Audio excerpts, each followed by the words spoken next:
The scanner readings made no sense. Commander ZTH stared at the holographic display, floating above the bridge of the Harvester's Pride, his four eyes tracking the impossible data streaming across the interface. The alien vessel hung motionless in space before them, a sleek wedge of dark metal maybe 200 meters long. It looked dead, powerless, just another piece of stellar debris waiting to be claimed. But the scans told a different story.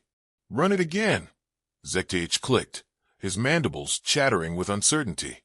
The bridge crew of the HFY collective warship exchanged nervous glances.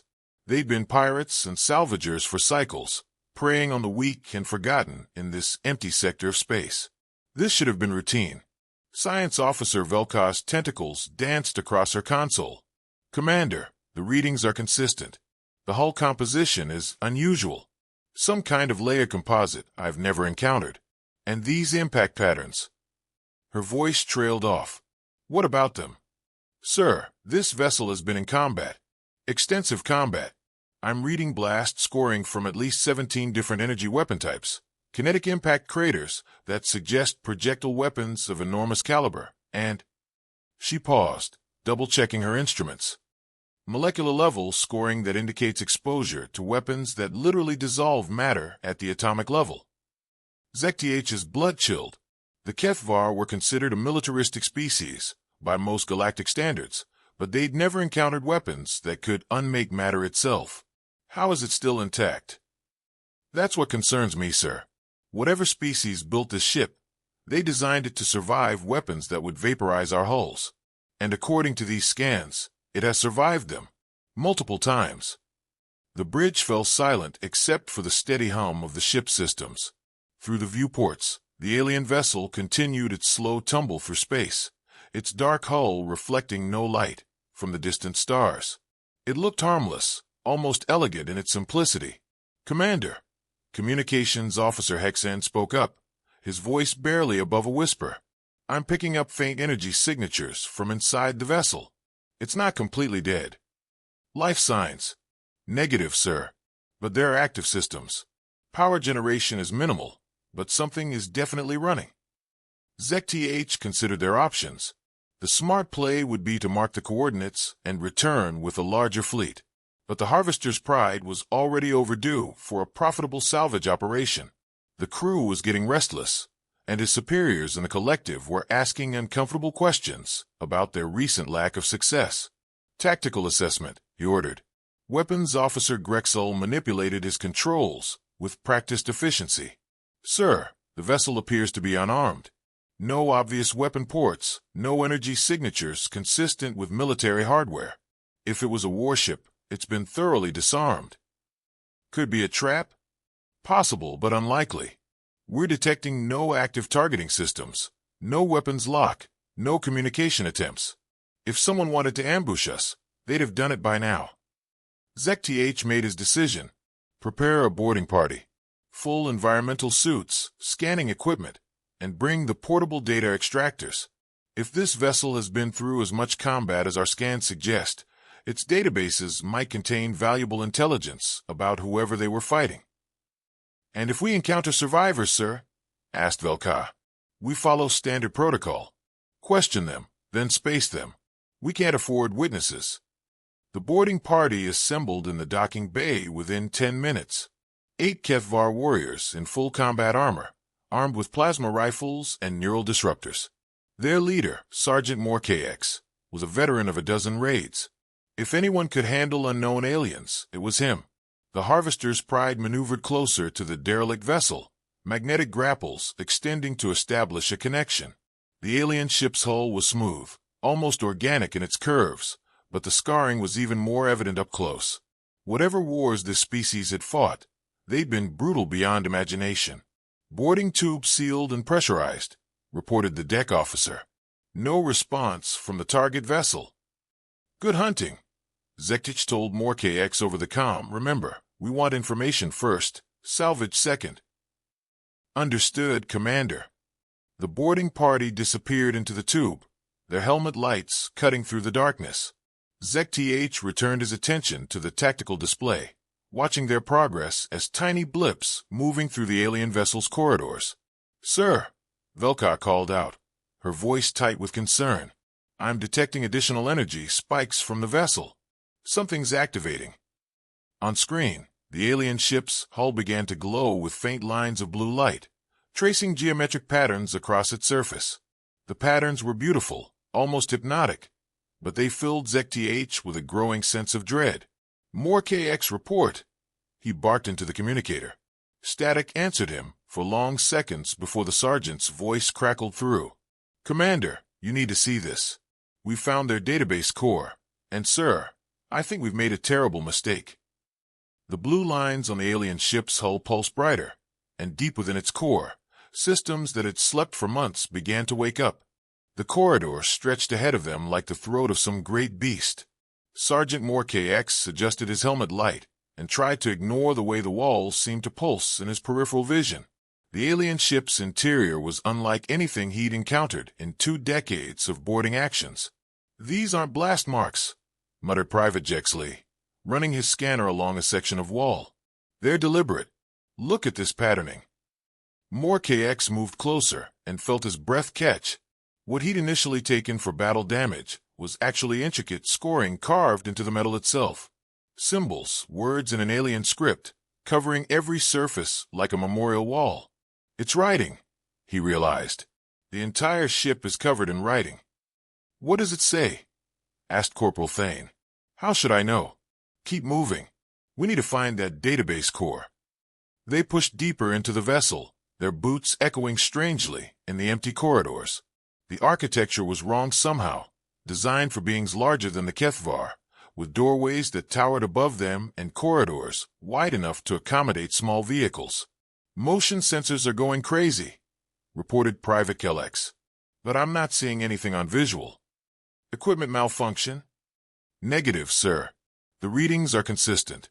There's something moving in here with us, but it's not showing up on any of our other instruments. Moore KX felt the familiar chill of combat approaching. Weapons hot.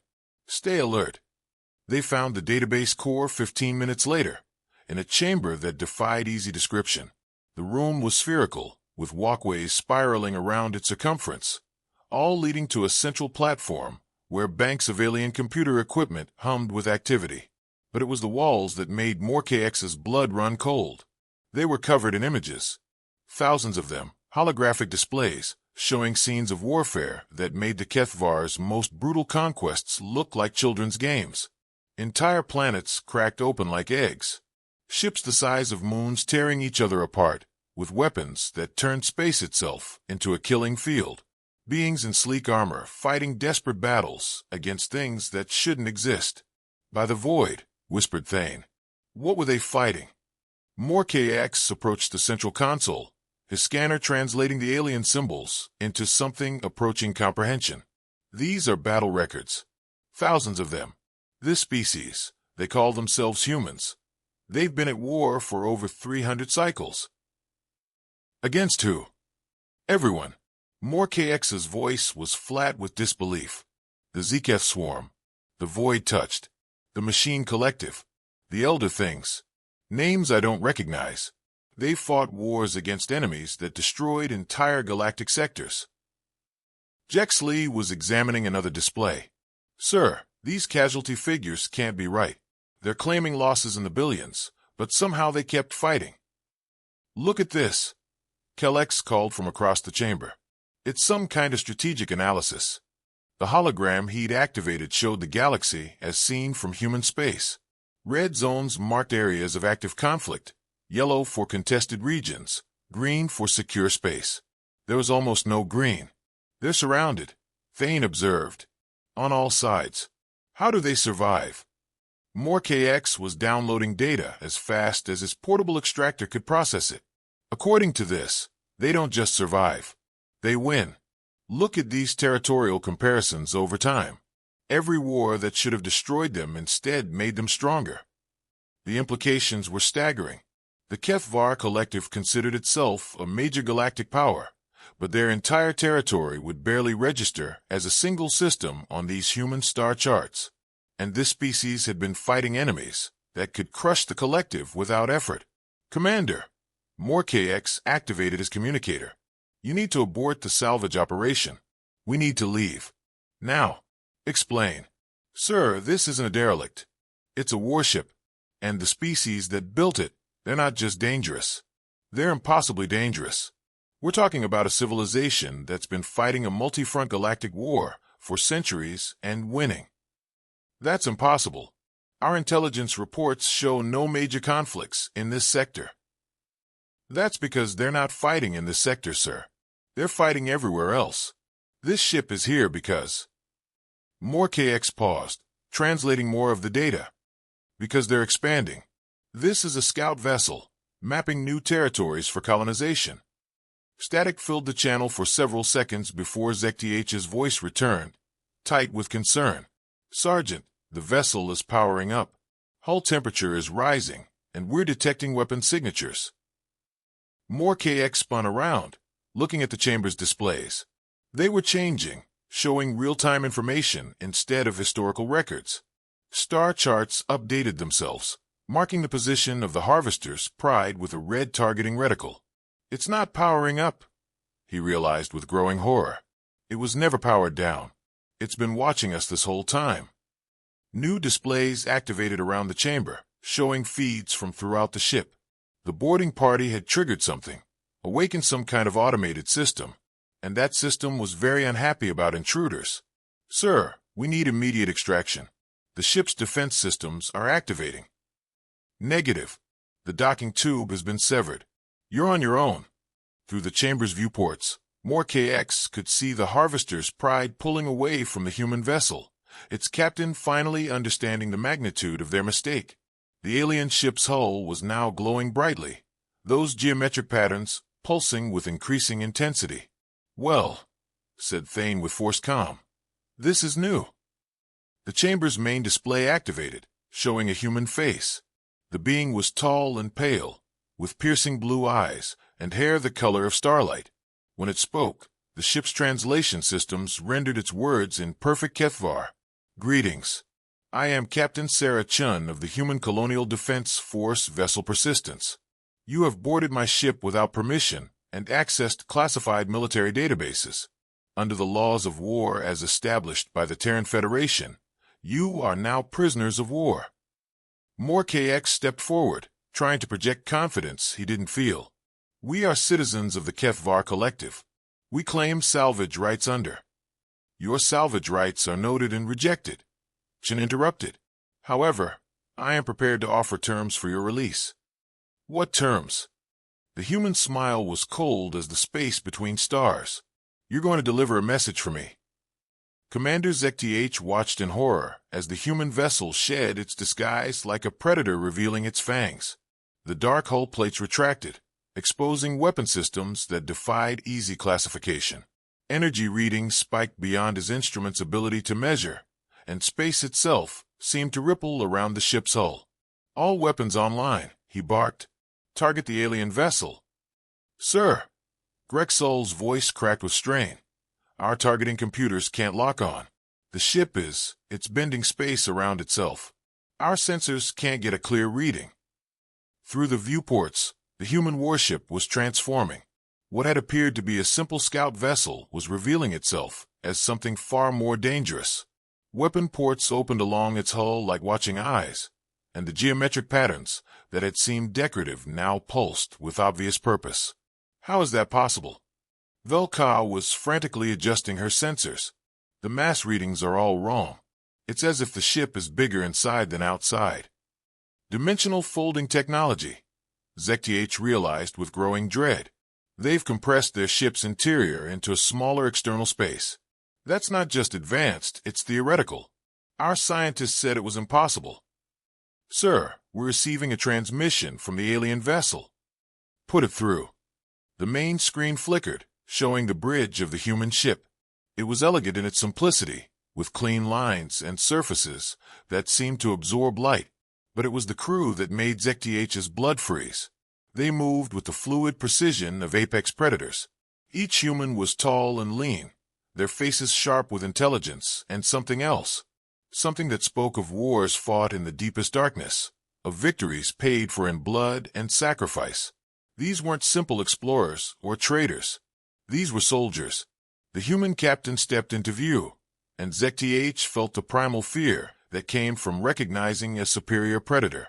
Captain Chen was beautiful in the way a blade was beautiful, all clean lines and deadly purpose. Her eyes held depths that suggested she'd seen things that would break lesser minds. "Commander ZTH of the HFY Collective," she said, her voice carrying impossible authority. "I am Captain Sarah Chen. You have 5 minutes to explain why I shouldn't consider your actions an act of war against the human colonial defense force." We were conducting salvage operations," ZTH stammered. "Your vessel appeared derelict." "My vessel is on a reconnaissance mission in what your people call the Outer Rim. We were running silent to avoid detection while mapping this sector for potential colonization." Chen's expression didn't change, but somehow she seemed even more dangerous. "Your boarding party has accessed classified military databases containing strategic information about human military capabilities and territorial expansion plans. We'll return your crew members immediately and withdraw from this system," ZTH offered desperately. "Too late for that, Commander. My databases have been compromised. Classified information has been downloaded. Under Colonial Defense Force regulations, this constitutes an act of espionage." Chen leaned forward slightly. "Tell me, Commander, how much do you know about human military doctrine?" Before ZTH could answer, his tactical officer's voice cut through the bridge. "Sir, I'm reading massive energy buildups throughout their ship. Whatever weapons they're powering up, they're unlike anything in our databases." On the screen, Captain Chen nodded to someone off camera. "I'm uploading a data package to your ship, Commander. Consider it an education." The communication ended, leaving ZTH staring at a blank screen. Seconds later, every display on the bridge began showing information that made him question everything he thought he knew about galactic politics. Star charts showing the true extent of human space. Technical specifications for weapons that could crack planets. Battle reports from wars fought against enemies that existed only in the HFY's darkest myths. And casualty figures that numbered in the hundreds of billions. "This can't be real," Velkow whispered. "According to this data, humans have been fighting the ZKF swarm for over 50 cycles. The ZKF swarm was destroyed centuries ago." "No," ZTH corrected, understanding beginning to dawn. "The ZKF swarm was destroyed 50 cycles ago. By humans." More data streamed across their screens. The Machine Collective, the galaxy-spanning artificial intelligence that had terrorized organic life for millennia before mysteriously going silent. Status defeated. The void-touched, extra-dimensional parasites that consumed entire star systems. Status contained. The Elder Things, ancient horrors that had ruled the galaxy before the first sapient species evolved. Status under siege. By the void, Grexel breathed. "They're not just another galactic power. They're the galactic power. Everything else is just leftovers." The communication channel reopened, showing Captain Chen's face. Behind her, ZTH could see displays, showing real-time tactical information about his own ship. Every system, every weapon, every crew member's location was marked and categorized.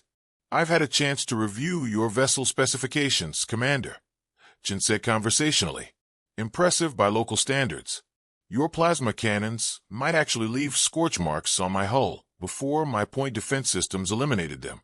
Your crew shows adequate training for a pirate vessel, though I note several deficiencies in boarding tactics." "What do you want?" ZTH forced the words out. "I want you to understand the situation you've created," Chen replied. "When you boarded my ship, you didn't just commit an act of piracy. You committed an act of war against a species that has spent the last 3 centuries perfecting the art of warfare. We fought enemies that could sterilize your entire sector without effort, and we've won." She gestured, and new displays appeared showing human military assets. Ships the size of small moons, weapons that could ignite stars, orbital fortresses that dwarfed entire planets. The sheer scale was beyond comprehension. "The HFY Collective controls 14 star systems," Chen continued. "Impressive by your standards. But you exist at our sufferance, Commander. This entire sector exists at our sufferance. We allow smaller powers like yourselves to operate because you serve a purpose in our strategic calculations. What purpose? ZTH asked, though he dreaded the answer. Chen's smile was terrifying in its cold amusement. Buffer zones, early warning systems, and occasionally, object lessons for those who need reminding about the natural order. The human captain leaned back in her chair, and for the first time, ZTH noticed the scars on her hands and arms. Old wounds from battles fought against enemies he couldn't imagine. Here's what's going to happen, Commander. I'm going to release your boarding party unharmed, because I'm feeling generous today. In return, you're going to carry a message back to your collective leadership. What message? That humanity is expanding into this sector. That your government has 48 hours to formally acknowledge Human Colonial Defense Force authority and submit territorial adjustment proposals. And that failure to comply will result in your civilization being reclassified from neutral entity to obstacle to be removed. The bridge of the Harvester's Pride fell silent. In the space between stars, two ships faced each other across a gulf that suddenly seemed vast beyond measure. One was a simple pirate vessel trying to survive in an uncaring universe. The other was a weapon forged in wars that had reshaped the galaxy itself. I believe your crew is ready for extraction, Chen said, and the communication ended. The silence in the collective's high command chamber was deafening. Supreme Commander Vexare stared at the data streaming across the massive holographic displays, her multiple hearts beating in erratic rhythms. Around the circular table, the most powerful military minds in HFY space sat in stunned silence, trying to process the impossible. "Show me the verification protocols again," she ordered, her voice barely above a whisper. Intelligence Director Morvex manipulated the controls with tentacles that trembled slightly. "Every piece of data has been cross-referenced with our deepest archives, Supreme Commander. The quantum encryption signatures are authentic. The historical references check out. Even the stellar cartography matches our most classified survey data." The displays showed it all. 3 centuries of human expansion, documented wars against enemies the HFY had thought were myths, technological capabilities that rendered their own military obsolete. But it was the tactical assessments that truly terrified them. According to this analysis, Chief Strategist Kelnax read from his tablet. The human vessel we encountered wasn't even a true warship.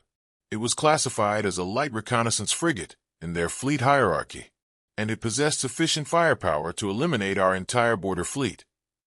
Supreme Commander Vexare had risen through the ranks by making hard decisions quickly. She'd commanded fleets in the Outer Rim Wars, conquered 7-star systems, and built the HFY Collective into a regional power through ruthless efficiency. But this situation was beyond anything in her experience. "What about their ultimatum?" she asked. 48 hours to acknowledge their authority and submit territorial adjustment proposals? 36 hours remaining. Supreme Commander, reported Communications Chief Rexta. "We've received no response to our attempts at negotiation." "Because they're not negotiating," realized Fleet Admiral Heckmore, the scarred veteran of a dozen campaigns. "They're dictating terms. This is how a superior power addresses an inferior one when they want to avoid unnecessary bloodshed." The implications hung in the air like a toxic cloud. The HFY Collective, masters of 14-star systems, rulers of billions, were being casually dismissed by a species they'd never heard of until 2 days ago. "Show me their military assets again," Vexare ordered. The displays changed, showing human fleet compositions that defied belief. Dreadnoughts 12 kilometers long, bristling with weapons that could shatter moons. Carrier vessels that deployed fighter squadrons numbering in the thousands. And behind them, the industrial infrastructure to support warfare on an unimaginable scale. These shipyard complexes, Director Morvex highlighted several massive installations. Each one produces more vessels per cycle than our entire military-industrial base. And they have dozens of them. Their soldier enhancement programs are equally disturbing, added Medical Chief Velshar. According to this data, baseline humans have been genetically modified for increased strength, reaction time, and cognitive function. Their elite forces undergo procedures that would kill most other species. Admiral Heckmore leaned forward, studying tactical footage from human military operations. Look at their combat doctrine. They don't fight to occupy territory. They fight to eliminate threats. Permanently. The Zeketh swarm had numerical advantages measured in the trillions. Humans didn't try to outfight them. They systematically destroyed every breeding world, every hive ship, every genetic template. Complete species elimination. The same pattern holds for every conflict. Chief Strategist Kelnax confirmed. The machine collective controlled over 10,000 systems at its peak. Humans didn't try to reprogram or negotiate with it. They developed weapons specifically designed to destroy artificial consciousness and hunted down every server cluster across half the galaxy. Supreme Commander Vex-RA had heard enough. Tactical assessment. If we refuse their ultimatum, what are our chances of military success? The silence stretched for long seconds before Admiral Heckmore spoke. 0, Supreme Commander. We couldn't even damage that single reconnaissance vessel significantly. If they deploy a proper battle group against us, how long would we last? Hours, maybe less. The weight of leadership settled on Vex-RA's shoulders like a crushing burden. Everything they'd built, everything they'd conquered, all the sacrifices made to create their civilization's golden age, and it could be swept away by beings they'd never known existed. What about evacuation? She asked. If we abandoned our territory and fled deeper into the rim, where would we go? Asked Director Morvex. According to their star charts, humans are expanding in all directions. This isn't the first contact with a new species. This is the arrival of an empire that already spans most of the known galaxy. Their Colonial Defense Force designation suggests this is a routine expansion. Observe Communications Chief Rexta. To them, we're not a threat to be eliminated. We're just another minor power to be absorbed or displaced. The holographic displays shifted again, showing communication intercepts from the human vessel. Captain Chen discussing their mission with casual professionalism, referring to Kethvar space as Sector 77G, and noting its minimal indigenous resistance potential. They've been watching us, Vex-RA realized, monitoring our communications, studying our military capabilities, mapping our territories. This entire encounter was planned. The reconnaissance vessel was bait, Admiral Heckmore confirmed. They wanted to make contact, to deliver their ultimatum in a way that would demonstrate their overwhelming technological superiority. Commander ZechTH's boarding action wasn't an accident. It was orchestrated. A new message indicator flashed on the central display. Communications Chief Rexta activated it, revealing Captain Chen's face. The human looked exactly as she had during the initial contact, beautiful and terrible in her casual confidence. Supreme Commander Vex-RA. Chen began without preamble.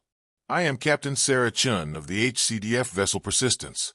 I trust you've had time to review the information package we provided. We have, Vex-RA replied carefully. Your demands are considerable. They're not demands, Supreme Commander. They're terms of integration. The Human Colonial Authority has designated this sector for development.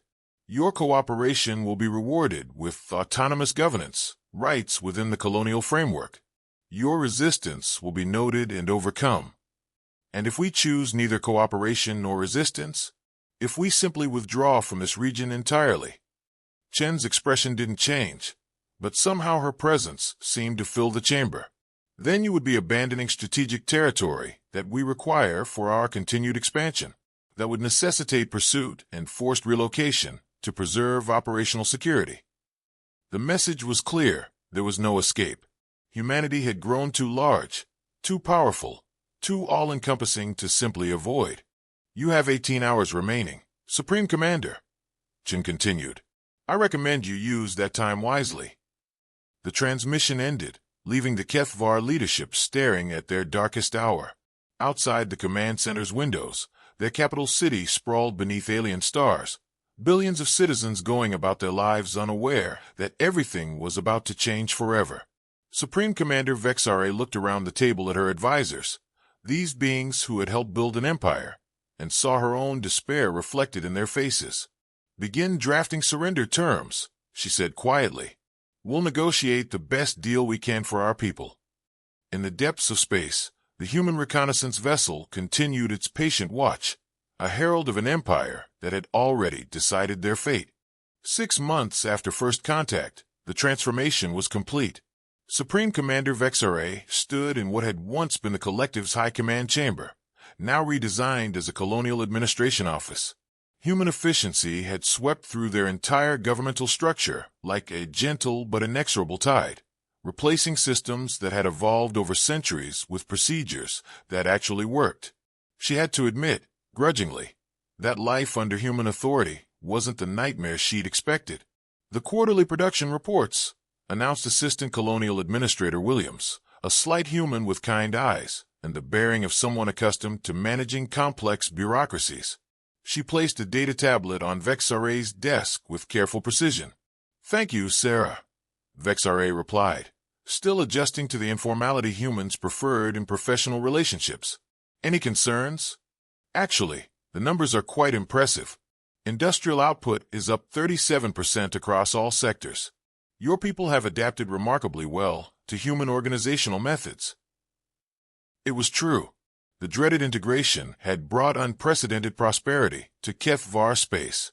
Human technology had revolutionized their manufacturing, their medicine, their transportation networks. Citizens who had expected enslavement instead found themselves with better jobs, improved healthcare, and access to educational opportunities that spanned the galaxy. The relocation proposals for the Outer Rim territories? Vexare asked. Approved by the Colonial Authority. Your people will retain full cultural autonomy in the new settlements, and the mining rights agreements are quite generous. The humans seem more interested in securing the territory than maximizing immediate profits. That was perhaps the most surprising aspect of human rule. They governed with a light touch, focused more on long-term stability than short-term exploitation. Conquered peoples were integrated rather than subjugated, their unique capabilities leveraged rather than suppressed. A soft chime indicated an incoming priority transmission. Vexare activated the display, expecting another routine administrative update. Instead, Captain Sarah Chun appeared on screen, her expression more serious than usual. "Governor Vexare," Chun began, using the title the Colonial Authority had granted to the former Supreme Commander. "I'm afraid I have some concerning news." "What's happened?" "Long-range sensors have detected movement in the Andromeda sector. We're reading massive gravitational distortions consistent with large-scale military mobilization." Vexare felt her blood chill. In the months since integration, she'd learned enough about human military doctrine to understand the implications. If the Colonial Defense Force was concerned about something, it was genuinely terrifying. "The Devourers?" she asked, referencing one of the mythical threats from human military databases. "Unknown, but the signature is consistent with their deep fleet protocols. If it is them, we're looking at a potential extinction-level threat to all sentient life in this galactic cluster." Chen's image shifted to show tactical displays that made Vexare's head spin. Fleet movements involving tens of thousands of vessels, logistical preparations that spanned multiple star systems, weapons testing that literally warped spacetime. The Colonial Authority is implementing Protocol 7 across all human territories, Jin continued. Full military mobilization, emergency production quotas, and immediate conscription of all auxiliary forces. Auxiliary forces? Every species under human authority becomes part of the war effort, Governor. Your people's expertise in asteroid mining will be crucial for raw material extraction. Your military experience in boarding actions makes you ideal for close-quarters combat training. The reality of their situation crystallized in Vexare's mind. They hadn't been conquered by the humans. They'd been recruited. Every integration, every administrative change, every technological upgrade had been preparation for this moment. "How long do we have?" she asked. "Best estimates suggest 18 months before they reach the Outer Rim territories.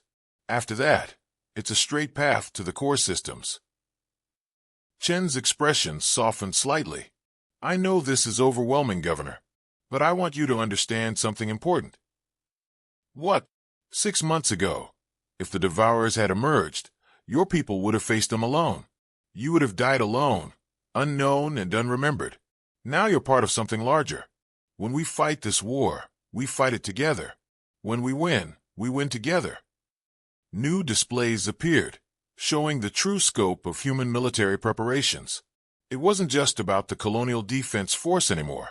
It was about every species humanity had encountered, integrated, and allied with over the past 3 centuries. Dozens of different civilizations, each contributing their unique strengths to a unified defense. The Zeketh provided biological warfare expertise before we eliminated them, Jin explained.